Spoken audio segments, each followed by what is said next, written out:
धन्यवाद। सब लोग हाथ जोड़ करके मेरे पीछे बोलेंगे, ओम नमो भगवते वासुदेवाय।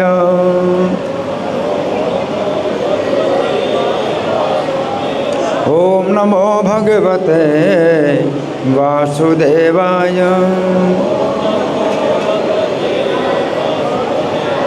ओम नमो भगवते वासुदेवाय।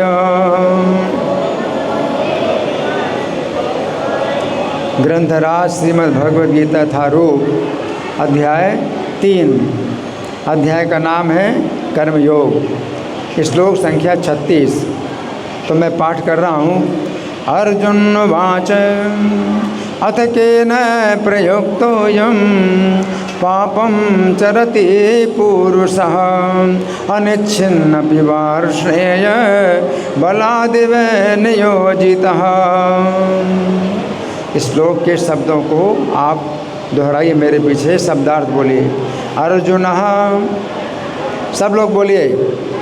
जिनके पास मुंह है बोलिए, आपका मुंह पवित्र होगा। आपको समझ में नहीं आता है तो भी बोलिए, आपका मुंह पवित्र होगा। सब लोग बोलिए। अर्जुन उवाच, अर्जुन ने कहा, अथ तब, केन किसके द्वारा। आवाज़ नहीं आ रही, आवाज़ नहीं आ रही। कई दिनों से खाया नहीं क्या। सब लोग बोलिए केन, और बोलिए जोर से। केन किसके द्वारा। प्रयुक्तः प्रेरित, अयम यह, पापम पाप, चरति करता है, पुरुषः व्यक्ति, अनिच्छन ना चाहते हुए, अपि यद्यपि, वार्ष्णेय हे वृष्णिवंशी, बलात्, आवाज़ नहीं आ रही, जोर से बोलिए। बलात् बलपूर्वक, एवं मानो नियोजितः लगाया गया। अनुवाद मेरे पीछे बोलिए। अर्जुन ने कहा, हे वृष्णिवंशी, मनुष्य ना चाहते हुए भी पाप कर्मों के लिए प्रेरित क्यों होता है। ऐसा लगता है कि उसे बलपूर्वक उनमें लगाया जा रहा हो। तो यहाँ पर अर्जुन ने प्रश्न किया भगवान से। क्या प्रश्न किया कि मनुष्य ना चाहते हुए भी, कई बार ऐसा होता है नहीं चाहते, हम जानते पाप कर्म है और नहीं करना चाहिए, फिर भी करते हैं, है ना। तो जैसे कोई बलपूर्वक हमें लगा रहा हो, मैं नहीं चाहता पाप करना और मैं पाप कर रहा हूँ, कोई बलपूर्वक मुझे लगा रहा है, ऐसा है ना। कुछ लोग तो ये अपनी इच्छा से पाप कर्म करते हैं, अपनी इच्छा से पाप कर्म करते हैं। और कुछ लोग ऐसे भी होते हैं जो सोचते हैं मुझे पाप नहीं करना चाहिए, मुझे पाप नहीं करना चाहिए, और पाप नहीं करना चाहता है, नहीं तो भी वो कर रहा है पाप, है ना। तो किसके द्वारा, इसमें अर्जुन पूछते हैं कि किसके द्वारा वो जो है बलपूर्वक पाप कर्म में लग जाता है। कौन लगाता है उसको बलपूर्वक पाप कर्म में। अर्जुन ने भगवान से ये प्रश्न किया है। तो हम तात्पर्य पढ़ने से पहले इसमें जो मंगलाचरण उसका पाठ करेंगे, तो आप लोग कोशिश करिए मेरे साथ बोलने की। ओम अज्ञानतिमिरान्धस्य ज्ञानाञ्जन शलाकया चक्षुरुन्मीलितं येन तस्मै श्री गुरवे नमः। श्रीचैतन्यमनोभीष्टं स्थापितं येन भूतले स्वयं रूपः कदा मह्यं ददाति स्वपदान्तिकं। वन्देऽहं श्रीगुरो श्रीयुतपदकमलं श्रीगुरून् वैष्णवांश्च श्रीरूपं साग्रजातं सहगण रघुनाथान्वितं तं सजीवं साद्वैतं सावधूतं परिजनसहितं कृष्णचैतन्यदेवं श्रीराधा कृष्णपादां सहगण ललिता श्रीविशाखान्वितांश्च हे कृष्ण करुणा सिंधो दीनबंधो जगत्पते गोपेश गोपिका कांत राधा कांत नमोस्तुते तप्त कांचन गौरांगी राधे वृंदावनेश्वरी वृषभानुसुते देवी प्रणमामि हरिप्रिये वाञ्छाकल्पतरुभ्यश्च कृपा सिन्धुभ्येव च पतितानां पावनेभ्यो वैष्णवेभ्यो नमो नमः। जय श्री कृष्ण चैतन्य प्रभु नित्यानंद श्री अद्वैत गदाधर श्रीवासादि गौर भक्त वृंद। हरे कृष्ण कृष्ण कृष्ण हरे हरे हरे राम राम राम हरे हरे। नमो विष्णुपादाय कृष्ण प्रेष्ठाय भूतले श्रीमते भक्ति वेदांत स्वामिनिति नामिने।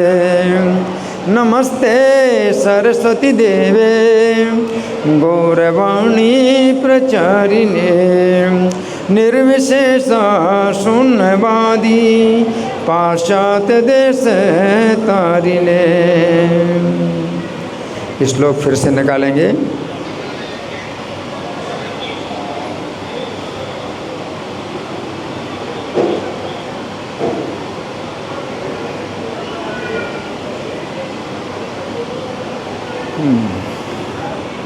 इस श्लोक में अर्जुन कह रहे हैं कि फिर किसके द्वारा प्रयुक्त हुआ व्यक्ति पाप कर्म करता है।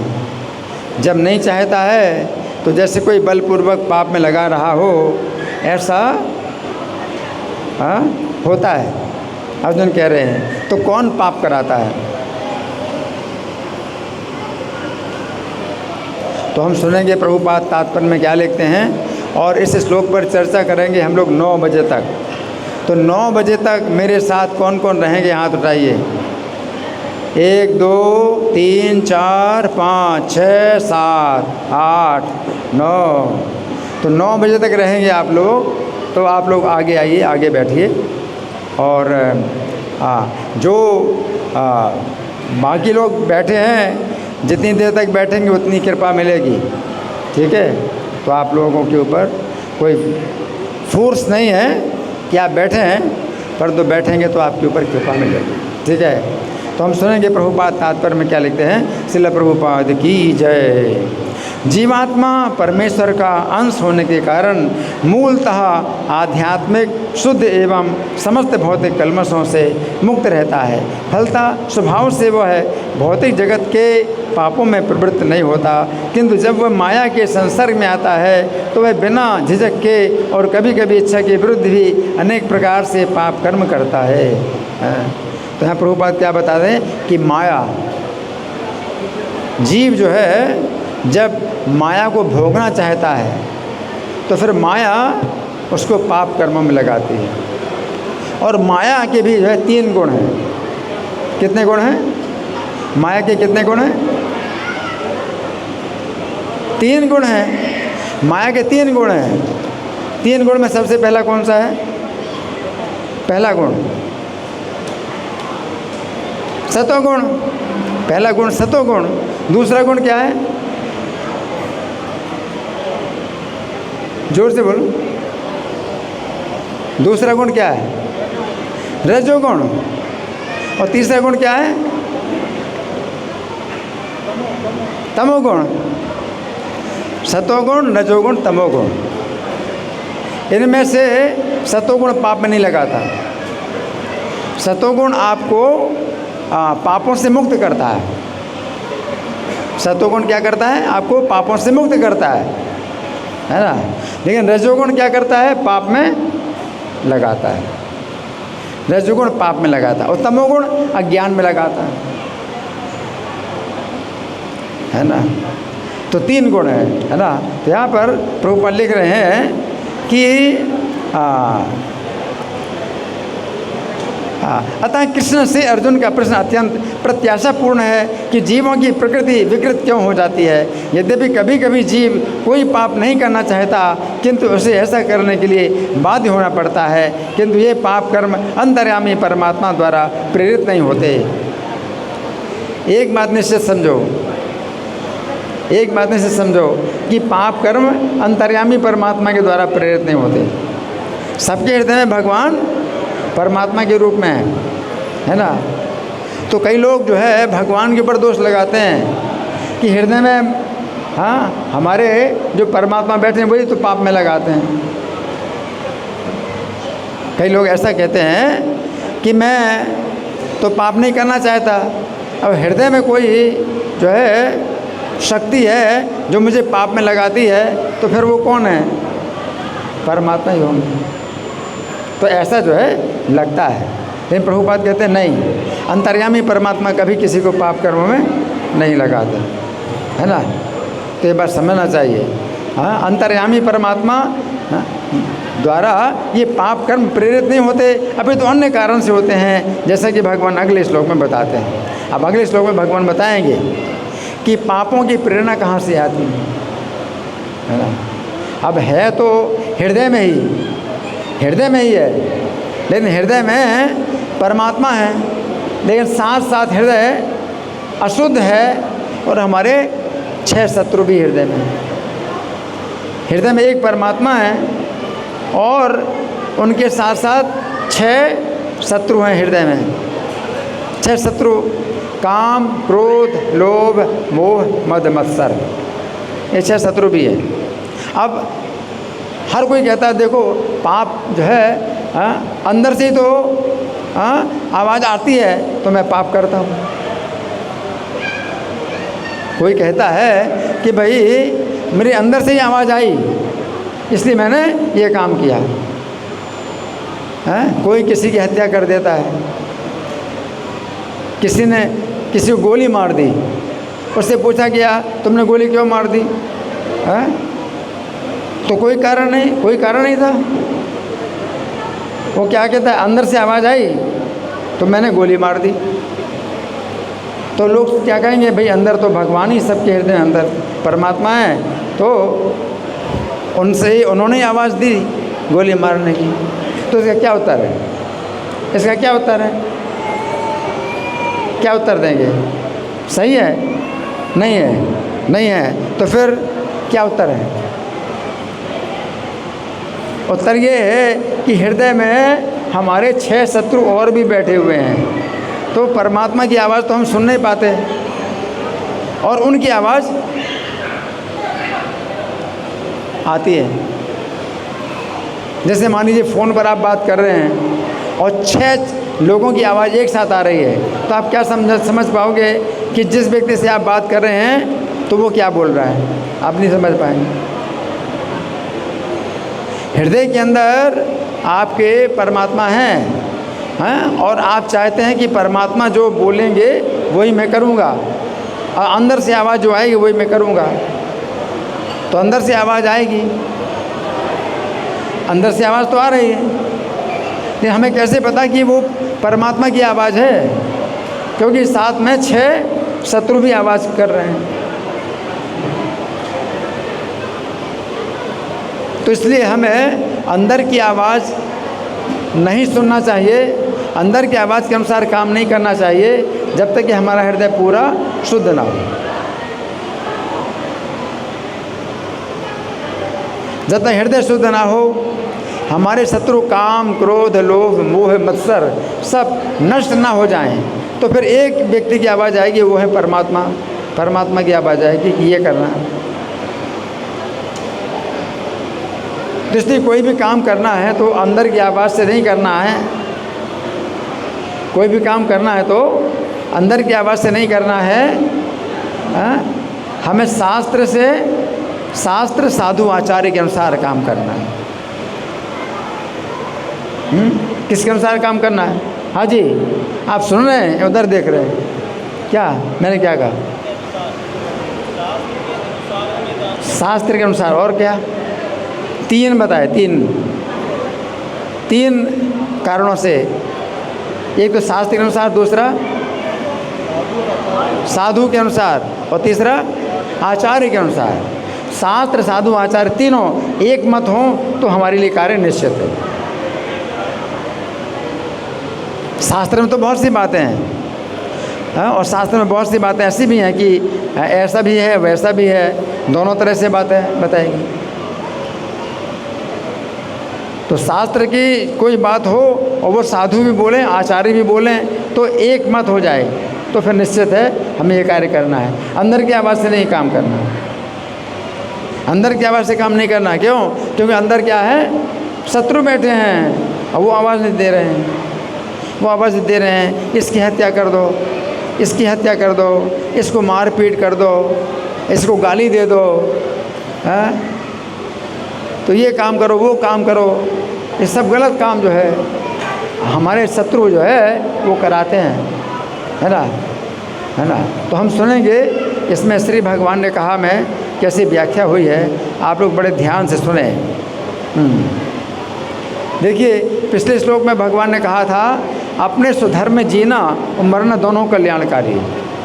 पिछले श्लोक में भगवान ने कहा था अपने स्वधर्म में जीना और मरना दोनों कल्याणकारी है, परंतु पराये धर्म में जीना और मरना दोनों भयानक है। इस बात से अर्जुन ने विचार किया, यदि कोई व्यक्ति जानता है अपने स्वधर्म में जीना मरना दोनों कल्याणकारी हैं, तो फिर ऐसी कौन सी शक्ति है जो व्यक्ति को स्वधर्म छोड़ने के लिए विवश करती है। जहाँ तक अर्जुन की बात है, हमें समझना चाहिए अर्जुन के ऊपर ऐसी कोई शक्ति काम नहीं कर रही जो उन्हें स्वधर्म छोड़ने के लिए विवश करे, परंतु फिर भी अर्जुन स्वधर्म छोड़ने का विचार कर रहे हैं। इसका कारण अर्जुन का अज्ञान है। स्वधर्म के विषय में भ्रमित हो गए, परंतु यहाँ पर अर्जुन ऐसे लोगों के विषय में प्रश्न कर रहे हैं जिन्हें अपने स्वधर्म के विषय में स्पष्ट रूप से जानकारी है, उनका स्वधर्म क्या है, परंतु फिर भी वे ना चाहते हुए भी बलपूर्वक लगाए के समान स्वधर्म को छोड़ने का पाप करते हैं। अपना स्वधर्म छोड़ना भी पाप है ना। तो अर्जुन क्या कह रहे हैं? अर्जुन ने प्रश्न के प्रारंभ में अथ शब्द का प्रयोग किया। अथ का प्रयोग होता है कि अथ है समझना। अथ शब्द के उच्चारण से सुनने वाले व्यक्ति को तैयार किया जाता है कि किसी महत्वपूर्ण बात को सुनने के लिए तैयार हो जाओ। अथ बोलते हैं। अथ श्रीमद् भगवद गीता। अथ मतलब क्या है? मैं सुना रहा हूँ और आप तैयार हो जाओ सुनने के लिए, है ना। तो आप लोग सुनने के लिए तैयार हो जाइए, ये अथ का मतलब ये है ना। तो हमें समझना चाहिए अर्जुन श्री कृष्ण के प्रति बहुत शिष्टाचार का पालन कर रहे हैं। अर्जुन के प्रश्न से बड़ी शिक्षा मिलती है कि भगवान से या भगवान का संदेश देने वाले किसी व्यक्ति से किस प्रकार प्रश्न करना चाहिए, प्रश्न करना कैसे चाहिए। अथ शब्द का प्रयोग करके अर्जुन कहना चाहते हैं कि हे श्री कृष्ण, आप मेरे संदेह को सुनने के लिए तैयार हो जाइए। मेरा संदेह आपके गुणों के प्रति है। बच्चे को बाहर ले जाओ। मेरा संदेह आपके गुणों के प्रति है। मुझे आपके गुणों में दोष दिखाई दे रहा है। अर्जुन क्या कह रहे हैं? मुझे आपके गुणों में दोष दिखाई दे रहा है। मेरे इस भयानक गंभीर संदेह को किस प्रकार दूर करना है, इस बात पर आप विचार करें। मेरा बड़ा भयानक संदेह है, मैं आपके गुणों में संदेह कर रहा हूँ, है ना। अर्जुन अपने प्रश्न के द्वारा अपने संदेह को प्रकट करते हुए कह रहे हैं कि हे कृष्ण, अब ये बताइए कि किसकी प्रेरणा से मनुष्य पाप का आचरण करता है। यहाँ पर अर्जुन का भाव ये है कि हे कृष्ण, ये कहा जाता है कि ईश्वर की इच्छा के बिना एक पत्ता भी नहीं हिलता। कहते हैं कि नहीं? क्या कहते हैं? ईश्वर की इच्छा बिना एक पत्ता भी नहीं हिलता, ऐसा कहते हैं। और आप ही इस जगत के परमेश्वर हैं, आप ही जगत के परमेश्वर हैं। फिर जो व्यक्ति ये जानता है अपने स्वधर्म में जीना मरना कल्याणकारी है, यदि अपने स्वधर्म को छोड़ दे तो अपनी इच्छा से नहीं कर रहा है, तो आप ही परमेश्वर के रूप में उसके अंदर ऐसी प्रेरणा दे रहे हैं, अपने स्वधर्म को छोड़ने का पाप कर रहा है। तो ऐसा कहने के बजाय अर्जुन भगवान से प्रश्न कर रहे हैं, हे श्री कृष्ण, यदि आप ऐसा नहीं कर रहे हैं तो फिर अन्य कौन व्यक्ति है जो स्वधर्म को छोड़ने का पाप करवाता है? अर्जुन ने सीधे कहा कि आप पाप करवा रहे हैं। अर्जुन ने क्या कहा? तो फिर किसके द्वारा प्रेरित होके मनुष्य पाप कर्म करता है? तो ये शिष्टाचार है। अगर मान लो मुझे आपके ऊपर शक है कि शायद आपने ये सामान चुराया है, मेरी घड़ी यहाँ रखी थी, अब घड़ी नहीं है और आप ही यहाँ पर आए थे, तो मुझे शक है कि आप यहाँ आए थे तो आपने मेरी घड़ी चुरा ली। तो एक तरीका ये है कि मैं कहूँगा कि आप यहाँ आए थे, मेरी घड़ी आपने चुराई है, आपने घड़ी चुराई मेरी। एक तरीका ये है। दूसरा तरीका ये है, नहीं मुझे शक तो है लेकिन हो सकता है कि आपने घड़ी ना चुराई हो। तो मैं क्या कहूँगा? तो फिर किसने घड़ी चुराई मेरी? यहाँ पर आप तो आए थे हैं और मेरी घड़ी यहाँ रखी थी हैं, तो फिर किसने घड़ी चुराई? तो ये बात करने का अच्छा तरीका है। अच्छा तरीका यही है, शिष्टाचार यह है, यही है।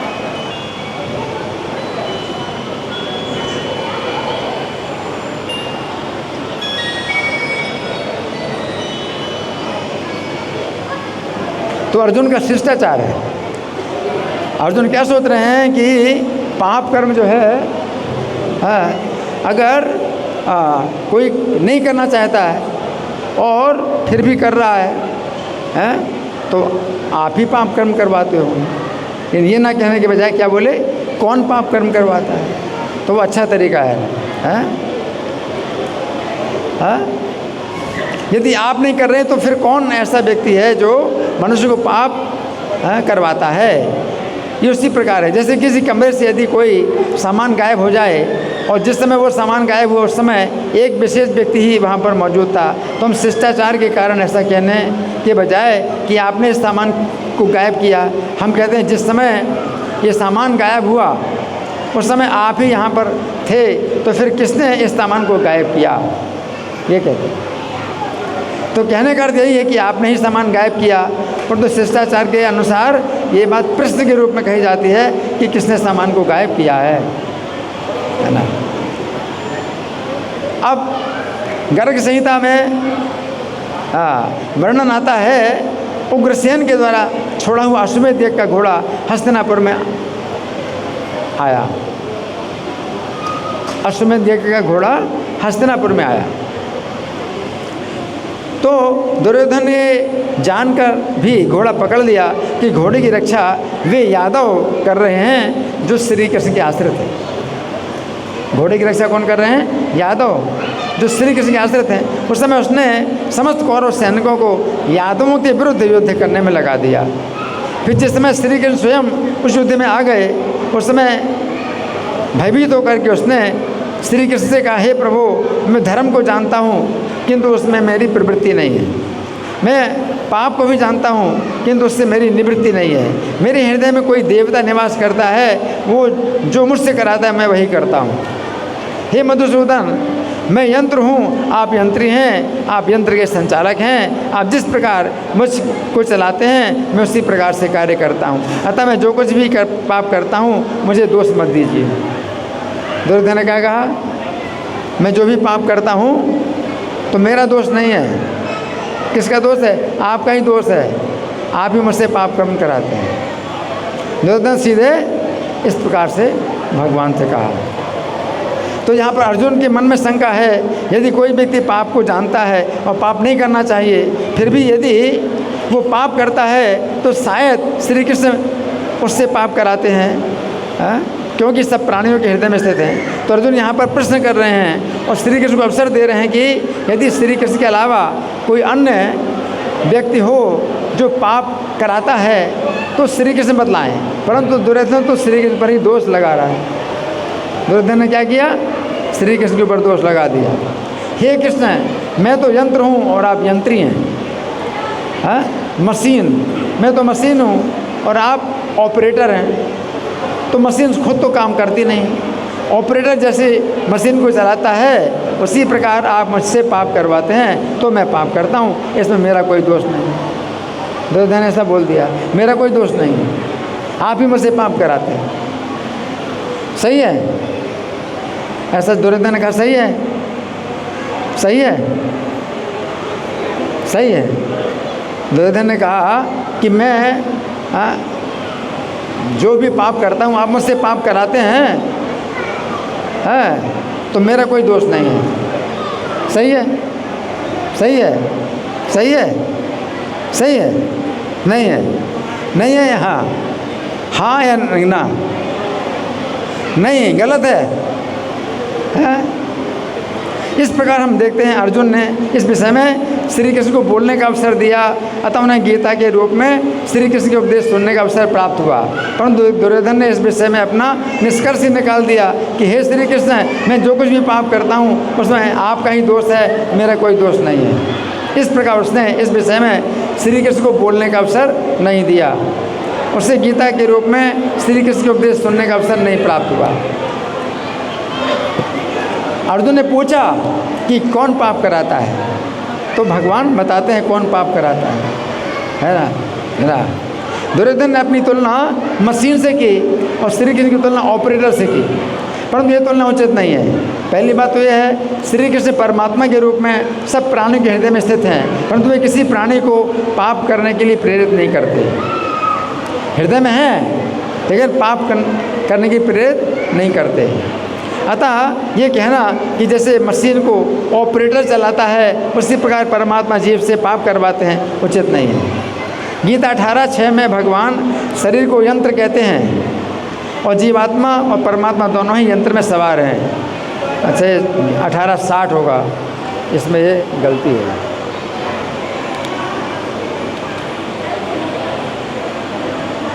18:61 है। हाँ, तो भगवान शरीर को यंत्र कहते हैं, मशीन, और जीवात्मा परमात्मा दोनों ही मशीन में सवार हैं।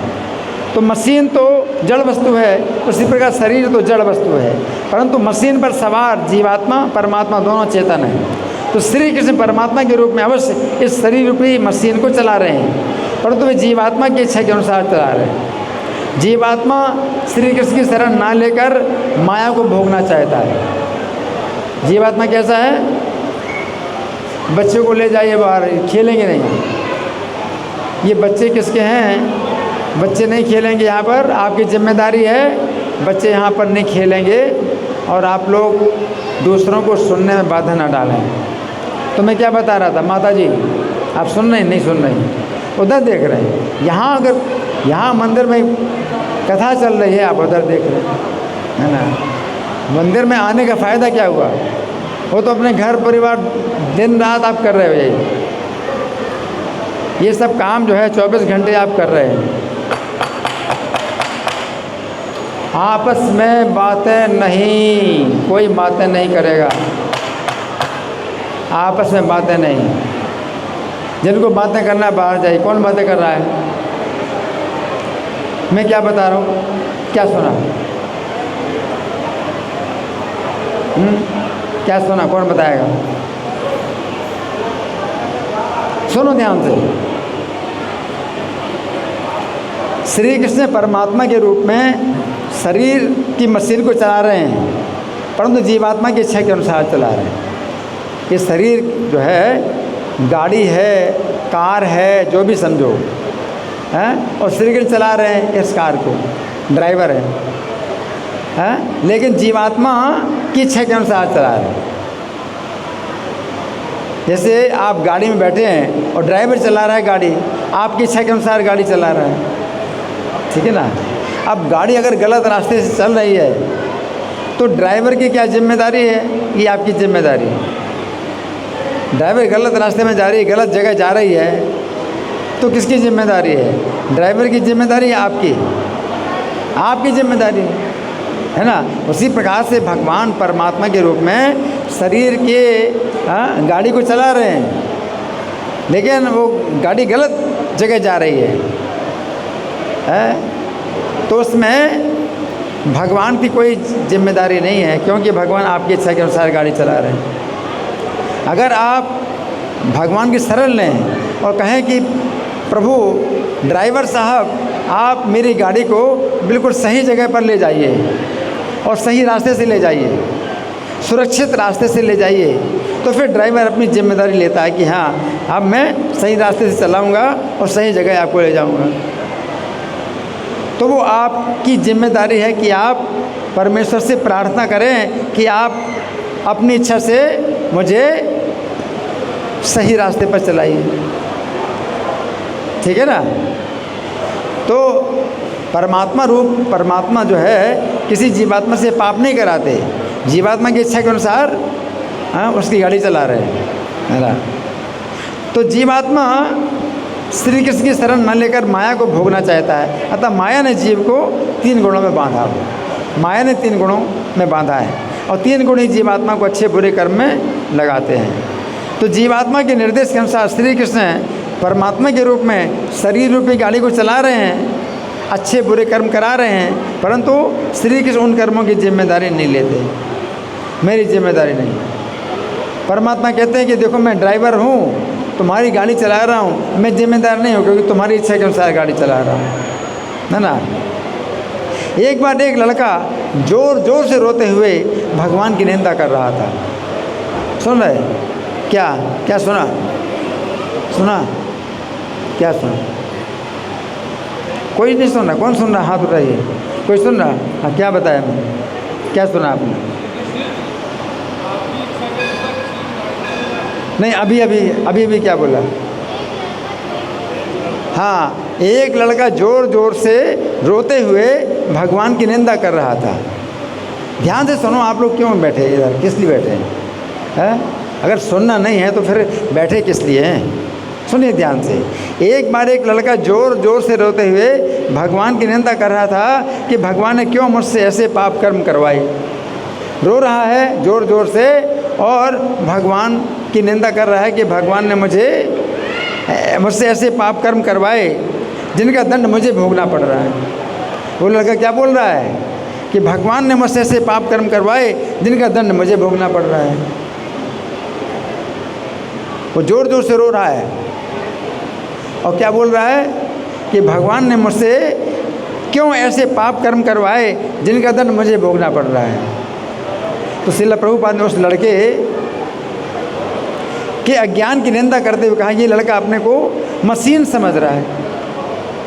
प्रभुपाद ने इस लड़के की निंदा की, ये लड़का अपने को मशीन समझ रहा है, सोच रहा है जिस प्रकार मशीन का ऑपरेटर मशीन को चलाता है उसी प्रकार भगवान इस लड़के से पाप करवाते हैं। भगवान तो सब जीवों के परम हितैषी।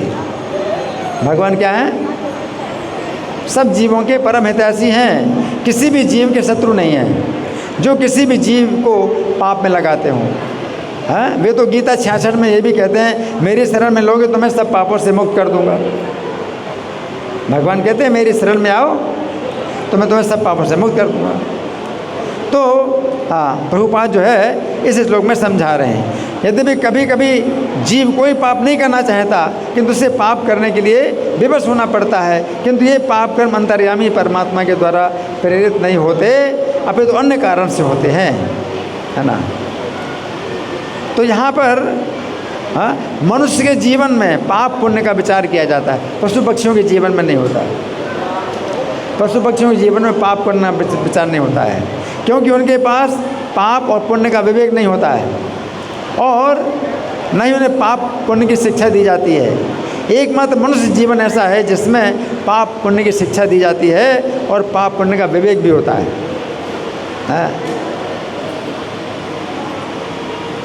तो हमें समझना चाहिए मनुष्य जीवन में किए हुए कर्मों के अनुसार ही प्राणी को अगला जन्म प्राप्त होता है। अगला जन्म प्राप्त होता है कैसे? मनुष्य के जीवन में किए कर्मों के अनुसार, और कर्मों के अनुसार मृत्यु प्राप्त होती है। सुख है, दुख है, भय, शोक, ये सब कर्म के अनुसार प्राप्त होते हैं। तो मनुष्य जीवन में किए हुए कर्म के प्रभाव से जीव इंद्र भी बन सकता है। मनुष्य जीवन के कर्मों से इंद्र भी बन सकता है और उत्तम कर्म से कोई व्यक्ति ब्रह्मा जी का पुत्र तक बन सकता है। अपने भक्ति की सहायता से प्राणी श्री हरि का दास बनकर जन्म से मुक्त हो सकता है। संपूर्ण सिद्धियां शुभ कर्म के प्रभाव से मिल सकती हैं। देवता, मनु, राजा,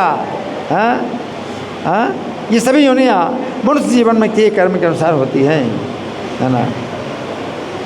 तो ब्रह्म विवर्त पुराण में बताया गया है, जो शक्तिशाली पुरुष अपने बल के अभिमान में आकर अपने कटु वचनों के द्वारा अन्यों को पीड़ा पहुंचाता है। अपने बल के अभिमान में दूसरों को कटु वचनों से पीड़ा पहुंचाता है, वो अग्निकुंड नामक नरक में गिरता है। कैसे नरक मिलता है? अग्निकुंड नामक नरक में मिलता है। उसके शरीर के जितने रोम होते हैं उतने वर्षों तक नरक में वास करता है। फिर 3 बार पशु योनि में जन्म पाता है। और जो मूर्ख मानव घर पर आए हुए भूखे प्यासे ब्राह्मण को भोजन नहीं देता, वो तप्तकुंड नामक नरक में जाता है। अपने रोम के बराबर वर्षों तक उस नरक में वास करने के बाद 7 जन्मों तक वो पक्षी बनता है। जो अपने या दूसरे के द्वारा दी हुई ब्राह्मण की संपत्ति को छीन लेता है, वो 60,000 वर्षों के लिए बिटकुंड नामक नरक में जाता है, जो मल से भरा रहता है। पुनः पृथ्वी पर आकर उतने वर्षों तक मल के कीड़ा की योनि में रहता है। जो व्यक्ति अपनी इंद्रिय तृप्ति में लगा रहकर पिता, माता, गुरु, स्त्री, पुत्र, पुत्री का भरण पोषण नहीं करता, उसे विषकुंड नामक नरक में गिराया जाता है। पूरे 1000 वर्षों तक उसे खाने के लिए जहर मिलता है। उसके पश्चात वो भूत बनता है। जो मनुष्य अतिथि को क्रोध भरे नेत्रों से देखता है, वो दूषिका कुंड नामक नरक में जाता है। पूरे 100 वर्षों तक दूषित पदार्थों का भोजन करना पड़ता है। फिर भूत की योनि में रहने के पश्चात पवित्र होता है। तो इस तरह से बहुत सा उसमें बताया गया है। तो यहाँ पर भगवान अर्जुन कह रहे हैं कि कभी कभी इच्छा ना होने पर व्यक्ति पाप का आचरण करता है। अर्जुन उन लोगों की बात नहीं बता रहे हैं जो इच्छापूर्वक पाप करते हैं। कुछ लोग कैसे होते हैं? इच्छापूर्वक पाप करते हैं। दुर्योधन, दुशासन जैसे लोग इच्छापूर्वक पाप करते हैं। दुर्योधन कैसा है? इच्छापूर्वक पाप करता है। दुशासन इच्छापूर्वक पाप करते हैं। उन्हें पाप करने के न तो पहले न पाप करने के बाद किसी प्रकार की लज्जा होती है। आसुरी स्वभाव के हैं। आजकल की शिक्षा ऐसे ही है कि जो मन में इच्छा हो सो करो। आजकल शिक्षा कैसी है कि जो मन में इच्छा हो सो करो, उसे तुरंत करो और अपने मन में ग्लानि मत आने दो कि तुमने कोई गलत काम किया। आज की शिक्षा कैसी है? अपने मन में ग्लानि मत करो कि तुमने गलत काम किया। यहाँ तक कि दुष्ट लोगों ने गीता सार के नाम से इस आसुरी सिद्धांत का प्रचार करना प्रारंभ कर दिया है। जो कुछ हुआ सो ठीक हुआ, जो हो रहा है सो ठीक हो रहा है, जो आगे होगा सो ठीक होगा, है ना। तो ये सिद्धांत जो है गीता में भगवान ने नहीं बताया। भगवान कहते हैं असुर लोग अपने अज्ञान को अपनी संपत्ति समझते हैं। अज्ञान को अपनी संपत्ति समझते हैं। इसका अर्थ है जो श्री कृष्ण के भक्त होते हैं उन्हें पाप कर्म करने में लज्जा का अनुभव होता है। अगर पाप होता है तो क्या होती है? अपने अंदर से लज्जा होती है, लज्जा। तो यहाँ पर अर्जुन ऐसे भक्तों के लिए प्रश्न कर रहे हैं जो पाप करने की इच्छा नहीं करते हैं और पाप करते समय उन्हें बहुत लज्जा का अनुभव होता है। तो अर्जुन कह रहे हैं, हे कृष्ण, जो आपके भक्त पाप करने की इच्छा नहीं करते हैं और पाप करते समय लज्जा का अनुभव करते हैं, वे किसके द्वारा प्रयुक्त होकर पाप करते हैं, है ना। तो इस श्लोक की प्रथम पंक्ति में अर्जुन ने प्रश्न किया था कि हे कृष्ण, मनुष्य किसके द्वारा प्रयुक्त होकर पाप का आचरण करता है। अर्जुन के प्रश्न ये पता चलता है, अर्जुन को इस बात में कोई संदेह नहीं है कि मनुष्य स्वयं पाप नहीं करता है, बल्कि उसे कोई अन्य व्यक्ति या कोई अन्य शक्ति पाप में लगाती है। अब यदि अर्जुन से प्रश्न किया जाए, उन्होंने ये निष्कर्ष कैसे निकाला कि मनुष्य स्वयं पाप नहीं करता है बल्कि उसे अन्य व्यक्ति या अन्य शक्ति पाप में लगाती है। तो यहाँ पर अर्जुन के अनिच्छिन्नपि अर्थात पाप करने की इच्छा न होने पर भी, पाप करने की इच्छा ना होने पर अर्जुन का कहना है यदि कोई व्यक्ति पाप करना नहीं चाहता है परंतु फिर भी पाप करता है तो कोई अन्य व्यक्ति या कोई अन्य शक्ति उसे पाप कर्म में लगा रही है। तो यहाँ पर अर्जुन मनुष्यों के लिए अपनी करुणा प्रकट कर रहे हैं जो पाप तो नहीं करना चाहते हैं परंतु कोई व्यक्ति या कोई शक्ति उसे पाप में लगाती है। अर्जुन की करुणा है, अर्जुन में बहुत दया है। कैसे लोग हैं बेचारे पाप नहीं करना चाहते हैं और कोई शक्ति उनको पाप में लगा रही है ना। तो श्री कृष्ण के भक्त होने के कारण उनके मन में दया है, अर्जुन की दया है, अर्जुन को बहुत दया आ रही है। ऐसे बहुत लोग हैं जो पाप नहीं करना चाहते हैं और उनको पाप में कोई लगा रहा है, कोई शक्ति लगा रही है ना। अर्जुन की स्वाभाविक दया। अर्जुन ये प्रश्न अपने लिए नहीं कर रहे हैं, अपने लिए नहीं कर रहे हैं क्योंकि ये समस्या अर्जुन की नहीं है। ना तो उनके मन में पाप करने की इच्छा होती है, ना उन्हें कोई व्यक्ति या कोई शक्ति पाप में लगा सकती है। अर्जुन की करुणा ऐसे लोगों पर प्रकट हो रही है जो पाप नहीं करना चाहते हैं और कोई व्यक्ति या शक्ति के द्वारा विवश होकर पाप उन्हें करना पड़ रहा है ना। अर्जुन की समस्या नहीं, अर्जुन कभी पाप नहीं करते, ना उन्हें कोई पाप में लगा सकता है ना। तो वैष्णव का एक लक्षण है, वैष्णव का एक लक्षण है क्या? करुणा। क्या है? करुणा। श्रीमद् भागवत के 5वें स्कंद में सुखदेव गोस्वामी ने जब अनेक प्रकार के नरकों का वर्णन किया, 5वें स्कंद में अनेक प्रकार के नरकों का वर्णन किया और यातनाओं का वर्णन किया, तो परीक्षित महाराज को उन पापियों के प्रति बड़ी करुणा उत्पन्न हुई। और श्रीमद् भागवत 6:1-6 में सुखदेव गोस्वामी से कहते हैं, हे महाभाग, आप कृपा करके मुझे बतलाएं मनुष्यों को किस प्रकार उन नरकों में प्रवेश करने से बचाया जा सकता है। परीक्षित अर्जुन के कौन है? परीक्षित अर्जुन के कौन है?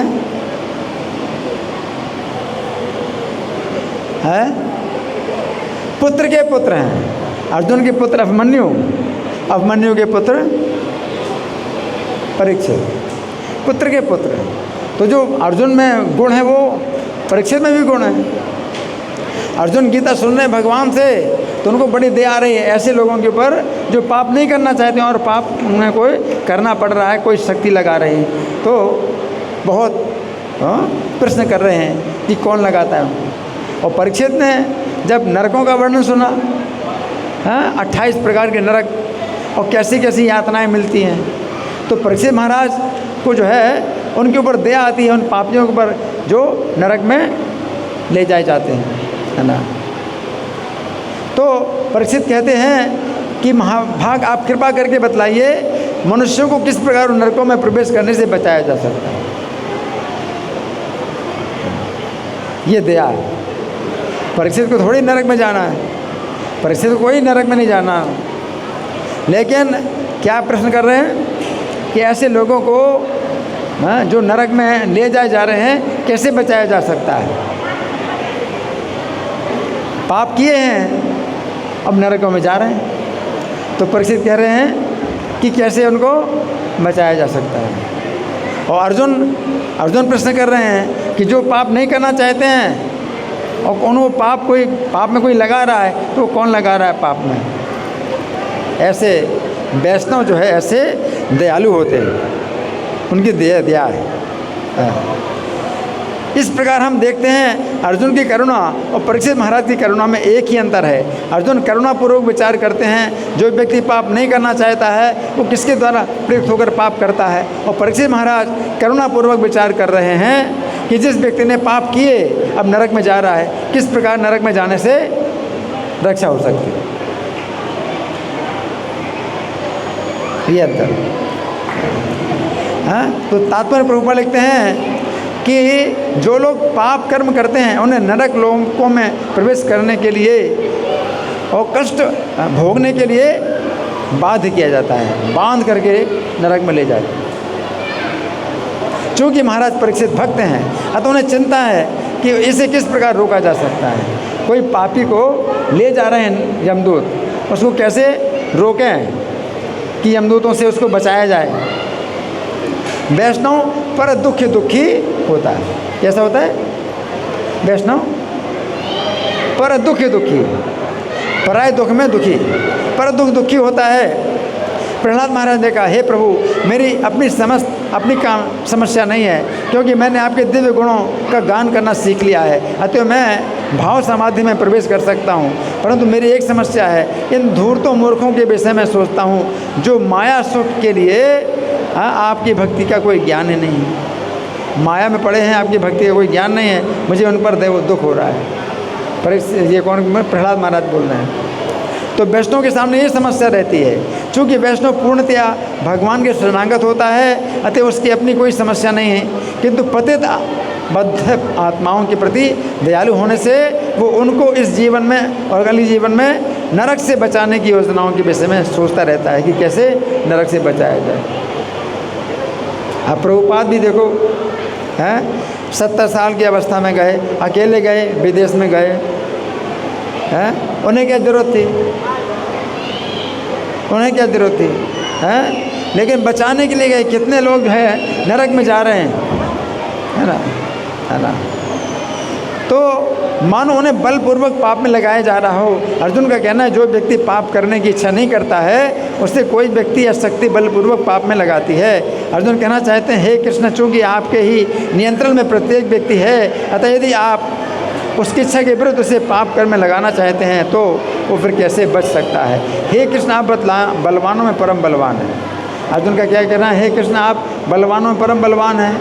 आप अपनी शक्ति से ब्रह्मा शिव के सहित संपूर्ण जगत को अपने नियंत्रण में रखते हैं। आप परम नियंता हैं। आपसे बढ़कर आपके समान कोई अन्य नियंत्रक नहीं है, अतः आप ही समस्त कारणों के कारण हैं। अर्जुन के संदेह को भगवान अगले श्लोकों में दूर करते हैं। अर्जुन का संदेह, क्या संदेह है? कि आपका पूरा कंट्रोल है। तो कोई जीव अगर पाप करता है और आप उसको पाप में लगाना चाहेंगे तो कैसे पाप से बचेगा? वो उसे पाप करना पड़ेगा, है ना। तो अर्जुन की शंका है तो भगवान उत्तर देंगे, अगले श्लोक में भगवान उत्तर देंगे, है ना। परंतु एक बात हमें समझ लेना चाहिए कि श्री कृष्ण किसी भी जीव को ना तो अपनी सेवा करने के लिए विवश करते हैं, ना पाप करने के लिए विवश करते हैं।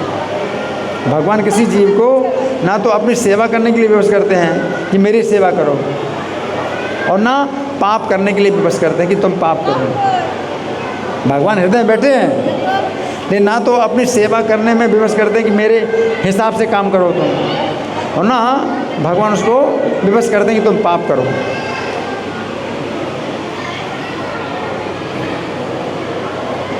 हाँ, जीव को श्री कृष्ण ने स्वतंत्रता दी।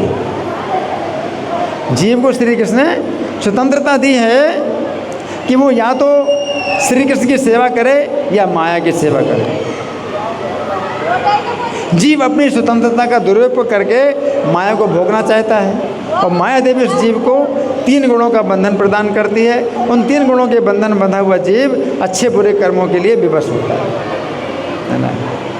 तो यहाँ पर बहुत ही ये गहराई से हमने चर्चा की है कि अर्जुन को जो है संदेह है कि भगवान सबके हृदय में बैठे हैं परमात्मा के रूप में, तो कोई पाप करता है तो भगवान ही पाप कराते होंगे। लेकिन वो संदेह अर्जुन ने जो है रखा भगवान के सामने, है प्रश्न के रूप में रखा, तो इससे क्या होगा? उत्तर मिलेगा, है ना। और सही उत्तर मिलेगा कि भगवान नहीं ऐसा पाप करवाते, सही उत्तर देंगे भगवान। लेकिन अर्जुन की शंका जो है उसमें कोई भगवान बुरा नहीं मानते कि भाई शंका क्यों की, लेकिन अर्जुन ने ये निष्कर्ष नहीं निकाला कि नहीं भगवान ही पाप कराते हैं। तो दुर्योधन और अर्जुन में अंतर है। दुर्योधन भी सोच रहा है क्या कि श्री कृष्ण ही पाप कराते हैं, मैं तो पाप नहीं करता, श्री कृष्ण ही पाप कराते हैं, तो मेरा कोई दोष नहीं। और अर्जुन भी सोच रहे हैं, ये तो भी अंतर है। अर्जुन में दुर्योधन में अंतर है। क्या अंतर है? हाँ,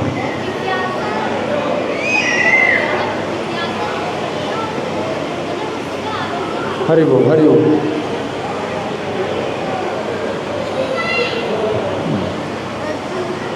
हाँ, माइक बोलो,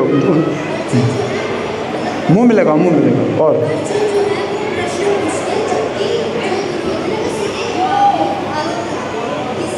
अर्जुन प्रश्न करते हैं अर्जुन में दुर्योधन में ये अंतर है कि अर्जुन तो प्रश्न करते हैं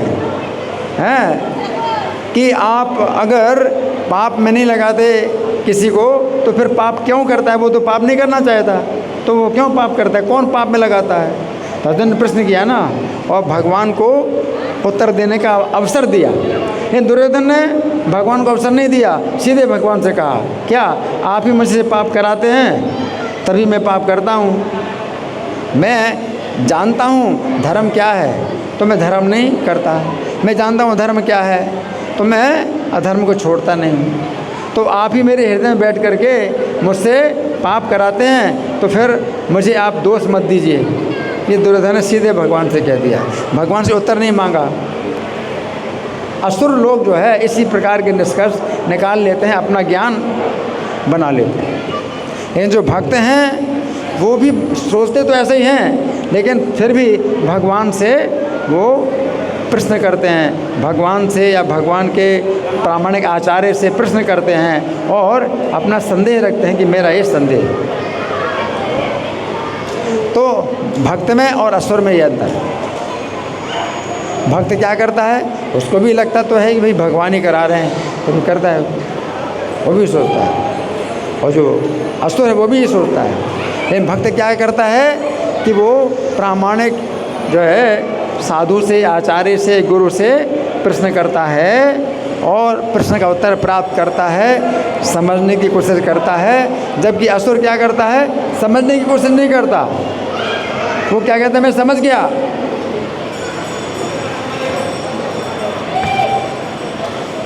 असुर क्या कहता है, मैं समझ गया, मैं पूरी बात समझ गया, मुझे पूछने की ज़रूरत नहीं है। और सीधी सीधी बात है क्या कि भगवान ही पाप कराते हैं हमसे और फिर पाप हमें भोगना पड़ता है। तो एक लड़का जोर जोर से रोते रोते चिल्ला रहा था कि भगवान ही जो है मुझसे ऐसे सब पाप कराए मुझसे और अब मुझे भोगना पड़ रहा है। वो लड़का बोला। तो अंतर है। लेकिन हमें समझना चाहिए कि भगवान हृदय में ज़रूर बैठे हैं, लेकिन किसी से ना तो पाप कराते हैं ना किसी से अपनी सेवा कराते हैं। भगवान जीव से प्रेम करते हैं, जीव से प्रेम करते हैं भगवान। इसलिए जीव को भगवान ये फोर्स नहीं करते कि तुम मुझसे प्रेम करो। प्रेम में क्या होता है, अगर मैं आपसे प्रेम करता हूँ तो मैं आपको फोर्स नहीं कर सकता कि आप मुझसे प्रेम करो। मैं आपसे प्रेम करता हूँ तो मैं क्या कहता हूँ, मैं आपसे प्रेम करता हूँ इसलिए आपको मैं छूट देता हूँ कि आप मुझसे प्रेम करो या ना करो। तो भगवान छूट देते हैं जीव को कि तुम मुझसे प्रेम करो या ना करो। तो जीव इस छूट का गलत फ़ायदा उठाता है और वो भगवान से दूर जाता है। भगवान से दूर जाता है, अब वो जो है इसको माया उसको जो है अच्छे बुरे कर्म कराती है। तो प्रेम में अगर कुछ कमी है तो यही कमी है, प्रेम में यही कमी है कि पिता अगर पुत्र से प्रेम करता है तो पिता के प्रेम का फ़ायदा उठा करके पुत्र जो है पिता को छोड़ देता है, घर छोड़ के चला जाता है और घर के जो है सड़कों में मारा मारा फिरता है। पिता प्रेम करता है तो क्या करे, वो पुत्र को फोर्स नहीं कर सकता कि तुम आओ मेरे साथ रहो, मेरी सेवा करो। तो भगवान जो है फोर्स नहीं करते। अब भगवान अर्जुन को कहते हैं कि मेरे भक्त बनो, मेरी सेवा करो, मेरी पूजा करो। भगवान अर्जुन से कहते हैं। तो कैसे कैसे कहते हैं कि मैं तुमसे ही बोल रहा हूँ क्योंकि मैं तुम्हारे हित के लिए बात कर रहा हूँ, तुम्हारा हित चाहता हूँ इसलिए। तो भगवान सबसे नहीं कहते, तुम मुझसे ईर्ष्या नहीं करते हो इसलिए मैं तुमसे बता दूँ। तो सबसे पहले अपनी ईर्ष्या, भगवान के प्रति ईर्ष्या आप जो है छोड़ दो। भगवान आपसे कहते हैं कि मेरे भक्त बनो, मेरा भजन करो। तो जीव क्या कहता है, ये गलत है, भगवान ऐसा क्यों बोल रहे हैं, हमारी मर्जी है, हम भगवान का भजन करें ना करें हमारी मर्जी। गीता में भगवान ऐसा क्यों कह रहे हैं कि हम आपका भजन करें, हम भजन नहीं करना चाहते तो क्या कोई ज़बरदस्ती है कि हम भजन करें आपका। तो भगवान उनसे नहीं बोलते, अर्जुन से कहते हैं। क्यों कहते हैं, तुम मेरे बहुत प्रिय हो, और तुम्हारे हित के लिए मैं बोल रहा हूँ। तो तुम्हारे हित के लिए मैं बोल रहा हूँ, तो तुम मुझसे द्वेष नहीं करते हो, इसलिए मैं तुम्हारे हित के लिए बोल रहा हूँ। तो गीता में अर्जुन से जब भगवान ने ये बात कही तो ये भी कहा कि तपस्वी व्यक्ति को ये बात नहीं बताना, जो भक्त हैं, जो भक्त नहीं है उनको नहीं बताना, जो सुनना नहीं चाहते उनको नहीं बताना, जो मेरी निंदा करते उनको नहीं बताना, भगवान ने कहा। तो इस कारण से लोग भगवान की निंदा करते हैं कि गीता में भगवान ने ऐसा क्यों बोला कि मेरी शरण में आओ। अब भगवान कहते हैं शरण में आओ मेरी, तो मैं तुम्हें पाप से बचा लूँगा। नहीं है, वो कहते हैं नहीं, गीता में कृष्ण जो है ये बात गलत बोल दी कि हम भगवान की शरण हैं। हम क्यों भगवान की शरण हैं? तो फिर भोगो, फिर क्या करोगे? पाप करोगे और जो है उसका यातना भोगोगे, फल भोगोगे, है ना। तो वही चीज़ है, हम हरे कृष्ण मंत्र का जाप करते हैं, तो हरे कृष्ण मंत्र के जाप में भी हमारी यही प्रार्थना है कि मुझे अपनी सेवा में लगाओ, हैं, तभी माया की सेवा से मैं छूट सकता हूँ। नहीं तो माया मुझे अपनी सेवा में बलपूर्वक लगा रही है और लातें मार रही है और मैं छूट नहीं सकता माया की सेवा से। तो हमारी प्रार्थना भगवान से होती है हरे कृष्ण मंत्र से। हरे कृष्ण मंत्र का जाप करते हैं कि मुझे अपनी सेवा में लगाओ, तब माया मुझे अपनी सेवा से छोड़ेगी। नहीं तो माया मुझे अपनी सेवा से छुट्टी नहीं दे सकती है जब तक कि आप मुझे अपनी सेवा में नहीं लगाएं। तो ये हमारी प्रार्थना होती है ना। हमें ये प्रार्थना करनी चाहिए, हमेशा खाली बैठे हो तो हरे कृष्ण का जाप करो, है ना। सबको प्रभुपाद ने कहा। और क्या है कि भीख मांगते, चैतन्य महाप्रभु ने नित्यानंद प्रभु को आदेश दिया कि भीख मांगो, कि भाई भगवान का नाम बोलो, हरे कृष्ण का जाप करो, भीख मांगो, घर में जाके भीख मांगो कि आप जो है भगवान का नाम लीजिए, हरे कृष्ण का जाप करिए, है ना। तो भीख मांगते हैं भक्त लोग, है ना। इसमें क्या दया के सिवा और कोई कारण नहीं है। हमें दया है, भगवान की दया है, इसलिए भगवान का आदेश है कि हम आपको बोलें कि भाई आप जाप करो, आप भगवान के नामों का जाप करो और जो है 4 नियमों का पालन करो और भगवत गीता सुनो, भगवान का संदेश सुनो और भगवान से जो ईर्ष्या की भावना है उसको छोड़ दो, भगवान की जो बात है उसको मानो। ये जो है ये भगवान का आदेश है कि हम आपसे ये बातें बताएं। धन्यवाद। ग्रंथराज श्रीमद् भगवद गीता की जय। श्रील प्रभुपाद।